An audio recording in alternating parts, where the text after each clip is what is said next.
আসসালামু আলাইকুম রহমতুল্লাহ। আশা করি সবাই ভালো আছেন। তো আপনারা জানেন যে বাংলাদেশে বর্তমান বহুল প্রচলিত একটি জাত মিশরি ফার্মি মুরগি। তো এখন বর্তমান নতুন উদ্যোক্তারা ফার্মি মুরগি নিয়ে কাজ করার জন্য চিন্তা ভাবনা করতেছেন। আসলে সবাই কিন্তু প্রথমে একটা জিনিস চিন্তা করেন যে জিনিসটা খামার করবো মিশরি ফার্মি মুরগি দিয়ে, এটা থেকে আসলে লাভ আছে কিনা বা এটা দিয়ে করলে সফল হবো কিনা। তো এই বিষয়টা কিন্তু অনেকের মাথায় ঘুরপাক খায়, বা প্রত্যেকটা ব্যবসা করার আগেই কিন্তু সফলতা আসবে কিনা এই বিষয়টা নিয়ে কিন্তু সবাই চিন্তিত থাকে। তো আজকে যেনারা ফার্মি মুরগি পালন করতেছেন বা করবেন বা করার জন্য চিন্তা ভাবনা করতেছেন, তো তেনাদের জন্য আসলে ফার্মি মুরগি নিয়ে পালন করে সফল হওয়ার জন্য অনেকগুলো গুরুত্বপূর্ণ বিষয় রয়েছে। তো তার মধ্যে সর্বপ্রথম এবং সর্বপ্রধান যে কাজটি সেটা হলো জৈব নিরাপত্তা দেওয়া। আপনার মুরগিটাকে সবসময়ের জন্য জৈব নিরাপত্তা দিতে হবে। তখনই কিন্তু আপনি যদি পরিপূর্ণভাবে জৈব নিরাপত্তার মধ্যে রাখতে পারেন তাহলে কিন্তু আপনি অবশ্যই সফল হবেন। তো সেই বিষয়ে আজকে আপনাদের সঙ্গে আসলে কথা বলবো যে আমরা গত একটা পর্বে আলোচনা করছিলাম যে পটাশে পানিতে কিভাবে জৈব নিরাপত্তা ব্যবস্থা করতে হয়। তো আজকে আপনাদের সঙ্গে আরেকটি বিষয় নিয়ে আলোচনা করব। তো যেনারা ফার্মি মুরগি খামার করতেছেন বা করবেন, তো তেনাদের জন্য এই আলোচনাটা খুবই গুরুত্বপূর্ণ হবে।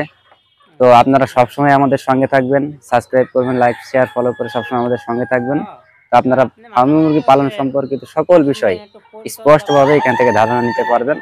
তো আজকে আপনারা আসেন, আপনাদের সঙ্গে আমরা এই বিষয়টা আজকে আলোচনা করব। ভাই এখন দেখেন, এই যে সর্বপ্রথম আপনাদেরকে আগে একদিন দেখাইছি পটাশি পয়েন্টটাতে কিভাবে স্প্রে হয়ে তারপরে জীবাণুনাশক হয়ে আপনি ভিতরে প্রবেশ করবেন, সেটা দেখাইছি আগে গতদিন।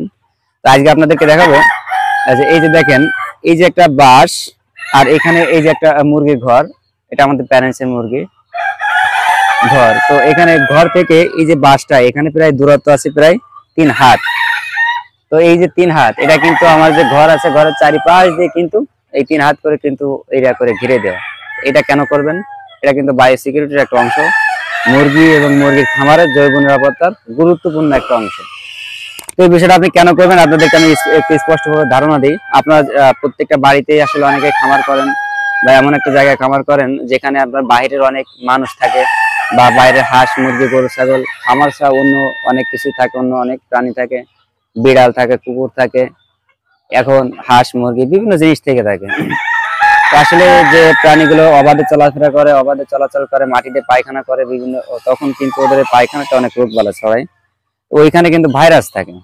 তো আপনারা যখন আপনার ওই ফার্ম থেকে কিছুটা দূরে আপনার যখন ওই জায়গাটা দিয়ে যেখানে মুরগিটা পায়খানা করছে সেখানে যে ভাইরাসটা হয়ে গেছে, আপনারা কিন্তু ওইখান থেকে চলাফেরা করবেন। তো ওই যে মুরগিটা চলাফেরা করার কারণে একটা মুরগি ভিতরে যে ভাইরাসটা থাকে ওইটা 2.5 ফিট কিন্তু ওরা হাসি দিলে ভাইরাসটা ছড়াই হাসি দেওয়ার মাধ্যমে। তো হাসিটার দূরত্ব কিন্তু 2.5 ফিট। তো কাজেই এই যে খামার থেকে এটা কিন্তু প্রায় 4.5 ফিট দূরত্ব। এটা দেওয়ার অর্থ হলো যে আপনার বাইরে যত রোগ বালাই সহ যে মুরগিগুলো থাকে, ভাইরাস জনিত আক্রান্ত যে মুরগিগুলো থাকে, তো সেটা যতই থাকুক না কেন, দুটো একটা থাকতে পারে, যাই থাকুক, সেটা হ্যাসি দিলে আপনার মুরগির খামারের কাছেও কিন্তু যাইতে পারবে না। যার কারণে কিন্তু আপনারা দেখেন এই যে নেটটা দিয়ে এখানে ঘিরে দেওয়া হয়েছে, এই নেটটা দিয়ে কিন্তু আসলে মুরগি কিন্তু কখনোই যাইতে পারবে না। এই যে এখানে দেখেন প্রায় এই যে আমাদের যে নেটটা, আপনারা 100 টাকা বা 150 টাকা একটা এক থান আপনারা পাবেন। এটা দিয়ে প্রায় আপনারা একটা খামার ঘিরে ফেলতে পারবেন, বা 2টা থান লাগতে পারে। এটা কিন্তু আপনাকে অবশ্যই দিতে হবে, ঠিক আছে? এটা দিলে আপনার বাইরে যে রোগ জীবাণুগুলো বাইরে মুরগি এবং বিভিন্ন প্রাণী মাধ্যম দিয়ে যায়, সেটা কিন্তু আসলে সহজে যাবে না। এটার দ্বারা কিন্তু আপনি জৈব নিরাপত্তার গুরুত্বপূর্ণ একটা কাজ করলেন। পাশাপাশি আর একটা কাজ করবেন, যেখানে অনেকগুলো মানুষ থাকে, আপনি যখন একটা জিনিস ঘিরে দিলেন একটা দূরত্ব দিয়ে, তখন কিন্তু কেউ সরাসরি আপনার খামারে গিয়ে হাত দিতে পারলো না, সরাসরি খামারের কাছে যাইতে পারলো না, মানুষের মাধ্যমে কিন্তু ভাইরাস হয়। তো কাজে আপনারা যেনারা খামারটা করবেন, খামারের আগে হলো জৈব নিরাপত্তা ব্যবস্থা মেনটেন করতে হবে। যার জৈব নিরাপত্তা যতটা গুরুত্বপূর্ণ আছে, ভালো ব্যবস্থা করতে পারবেন, তার কিন্তু খামারের সফলতার দিকটা ততটাই আপনারা পাবেন। তো এই জন্য আপনাদেরকে আমরা আর একটা বিষয় দেখাবো, যে এইখানে আপনারা যে গেটটা করবেন, আমাদের এখানে গেটটা করা আছে, এই যে আমাদের যে প্যারেন্টসের ঘর, এখানে আপনি বাইরেতে রাখতে হবে। রাখার পর আমাদের এখানে এই যে এখানে সান দেওয়া আছে পাকা করে, এখানে মুরগির খাবারের টব পানি টব এখানে পরিষ্কার করে পানি চিনি দেওয়া হয় ভিতরে, ঠিক আছে? আমাদের দরজাটা এখানে করা আছে। তো এইভাবে কিন্তু এই যে আপনাদেরকে একটা জিনিস দেখাই, যে এই যে নেটটা দেওয়া আছে এটা কিন্তু ডবল করে পার্ট দেওয়া আছে। তো আপনি এখানে যে চলাফেরা করতে হয়, তো সেইটার জন্য কিন্তু আমরা এখানে ডবল করে পাটটা দিছি, প্রথম পাটটা নিচা করে দিছি কাজের সময় যাতে উপর এবং নিচা করে যা আসার জন্য সুবিধা হয়। আর আরেকটা কাজ করছি আমরা, যে পরবর্তীতে এই যে নেট, এই নেটটা কিন্তু আমরা যখন কাজ শেষ হয়ে যাবে আটকাই দেবো। দিলে হবে কি, বাইরের আর হাঁস মুরগি গরু পোড়া পাখি আপনার কোনো কিছু কিন্তু আর ভিতরে আসতে পারবে না। তো এইভাবে কিন্তু দিবেন, কাজ শেষ আটকাই দিবেন, আবার যখন কাজ করবেন তখন কিছুটা সময়ের জন্য খুলে রাখবেন।